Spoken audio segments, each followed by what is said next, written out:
नमस्कार, मैं हूं शिवम और आप देख रहे हैं TV9 बिहार झारखंड। नीतीश सरकार ने अपनी जिद को पूरा करते हुए जातीय जनगणना बिहार में करवा ली और इसके आंकड़े को भी सार्वजनिक कर दिया।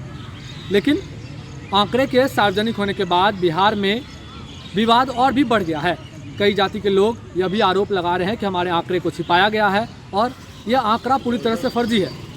लेकिन इसको लेकर हम लोग भी एक सर्वे कर रहे हैं और जनता तक पहुंच रहे हैं और इनसे जानने की कोशिश कर रहे हैं कि यह लोग जातीय जनगणना को किस तरह से देखते हैं और पहले तो इस फैसले को किस तरह से देखते हैं और फिर उसके बाद जो आंकड़े निकल कर सामने आए हैं वो कितना सही है। जातीय जनगणना करवाया है नीतीश सरकार ने, कैसे देखते हैं इसको? तो कोई मतलब ही नहीं निकलता। जितना भी हैं लोग इसमें जातीय मतगणना यदि पहले क्यों नहीं कराया अपने समय में?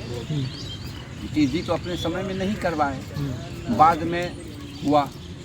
आज हुआ तो इसमें कितनी सत्यता है ये उनको मालूम नहीं है। सब कुछ मालूम है, लेकिन उसका विकास या कैसे हो। आज हमारे बच्चे स्कूल नहीं जा सकते हैं, आज हमारे बच्चों को पढ़ने के लिए पैसे नहीं हैं।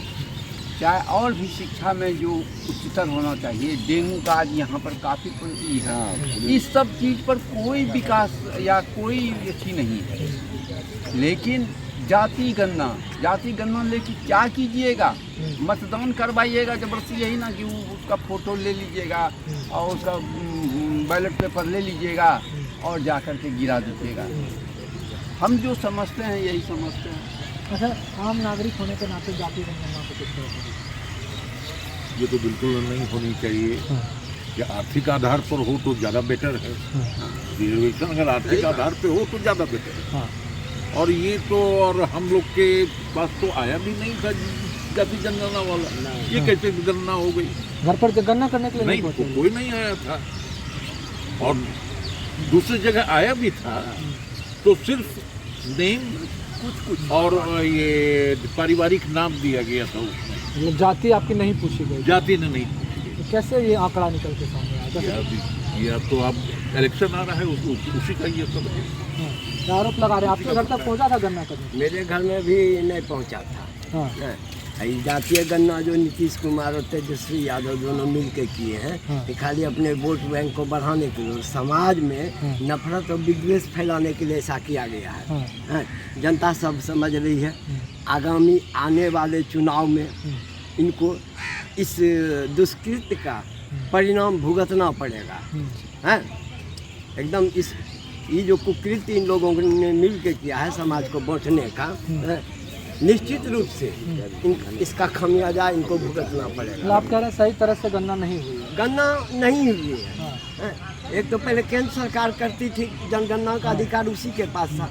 इन लोगों ने बीच में इसको जाति आधारित गणना कर दिया, लीक से हट के काम किया। काहे? अपने राजनीतिक फायदे के लिए, जो होने वाला नहीं है। अच्छा, सभी लोग यही कह रहे हैं गणना। क्या आपके घर तक पहुंचा था गणना? ना कोई पूछने वाला आया है, ना उसको हम जानते हैं। तो आंकड़े जो आ गए हैं, ये 14% यादवों की संख्या है, सामान्य वर्ग की सरकार संख्या कैसे? बताएगी, वो सरकार बताएगी इसका गणना इतना ज़्यादा कैसे वो और क्यों? तो आप लोग कैसे देखते हैं, कैसे आंकड़े आ गए हैं? क्या हुआ होगा? आंकड़ा लगाने वाला ही लगा के गए हैं, तो हम लोग के सामने तो आपके हाथ में है। आप जहाँ पे मोहर मार दीजिए वहाँ पे सत्य मानना पड़ेगा। अच्छा, युवा है आप भी, आप कैसे देखते हैं जातीय जनगणना के आंकड़े? देखिए, एक युवा होने के नाते देश जो है, देश की 65% आबादी युवाओं की आबादी है। और युवा जात पात धर्म की राजनीति छोड़कर विकासवाद की राजनीति की ओर बढ़ चुका है। तो ये जातीय जनगणना किसी भी प्रकार से उचित नहीं है। यह इसको अगर नया नाम दिया जाए तो यह राजनीतिक जनगणना है, क्योंकि जो लोग सरकार में, बिहार सरकार में बैठे हुए हैं, वो अपने समीकरण को साधने के लिए इस प्रकार की जातीय जनगणना को कराकर ऐसे किन्हीं का प्रतिशत बढ़ाकर, किन्हीं को घटाकर दिखाकर समाज के अंदर विद्वेष व समाज के अंदर जो विखंडन का प्रकार है इसको कोशिश की गई है। अच्छा, और भी लोग हैं, उनसे बातचीत करेंगे। युवा है वो कैसे देखते हैं जातीय जनगणना को? कैसे देखते हैं? हम लोग के पास तो आया ही नहीं है। तो टीवी पेपर में पढ़ते हैं, बस इतना ही हो गया। और हम लोग तो कुछ जानते ही नहीं है। हम लोग के पास आएंगे तब नहीं इनके मतलब जातीय गणना करने के लिए घर पे लोग नहीं? ना कभी भी नहीं। तो आंकड़े कैसे निकलते हैं? आप कैसे निकाले तो आप लोग जानिए। आप जाके क्या कीजिएगा, हम देखने जाएंगे। बैंक से कैसे दूसरा आदमी पैसा ले निकाल लेता है? हाँ, बैंक से कैसे निकाल ले? कैसे निकाल लेता है? उसी तरह से निकाल लेता है। अपना घर बैठे तो कह रहे हैं कि अपना समीकरण बनाया, अपना बना लिए। आंकड़े फर्जी है। हाँ, अच्छा, कैसे देखते हैं जातीय जनगणना को? सबसे पहली बात तो अभी जातीय जनगणना जो हुई है हमारे बिहार के अंदर, ना किसी को पता चला ना कुछ चला, ना हमारे घर पे आई ना कुछ, जैसे होता है जनगणना के कितना आदमी है क्या है नहीं है, वैसा कुछ हुआ ही नहीं है। अब अपने मन से रिपोर्ट बना के तैयार कर दिया है, वो सबके सामने दिखा दिया है, ये इतना परसेंट है वो उतना परसेंट है, वो बोलने से थोड़ी ना होती है, उसको प्रूफ चाहिए। हम लोग भी तो इंसान है ना, हम लोग के पास तो आना चाहिए। कहाँ आया हम लोग के? कहाँ घर हुआ आपका? मेरा घर सर भागलपुर हुआ और पूरी मेरा नरकटिया घर है, उस पार रहता है। अच्छा, नहीं आया आप लोग के घर? नहीं सर, बिल्कुल नहीं आया सर। कैसे देखते हैं, तो क्यों आंकड़ा जारी किया गया, क्या लगता है? आंकड़ा जो जारी किया गया है सर, ये अगर माना जाए तो बिहार के जो जातिवाद है सर, राजनीतिक का एक मामला है, सबसे बड़ी मसला है, जिसको जो भी फैसला होते हैं सर वो जातिवाद के लिए सब कुछ होता है। और जो भी जातीय जनगणना हुई है हमारे बिहार के अंदर, वो सर बिल्कुल मेरे ख्याल से तो वो सही नहीं है। इससे मेरा रिक्वेस्ट है कि होना चाहिए, लेकिन हुआ नहीं है। क्या नाम है? मेरा नाम सर नीतीश कुमार हुआ। तो भागलपुर के लाजपत पार्क में भी हम मौजूद हैं और यहाँ पर लगातार कई लोगों से हमने पूछा कि क्या जातीय जनगणना के आंकड़े जो है वो सही है या नहीं, लेकिन यहाँ पर सभी लोग एक के सुर मिलाते हुए नजर आ रहे हैं कि हमारे घर तक जातीय जनगणना करने के लिए कोई भी टीम यहाँ तक नहीं पहुँची है।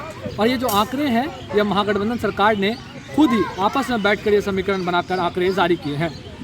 इसका मतलब साफ साबित हो रहा है कि कई ऐसे घर हैं जिन तक अभी भी जनगणना करने के लिए टीम पहुँची नहीं है।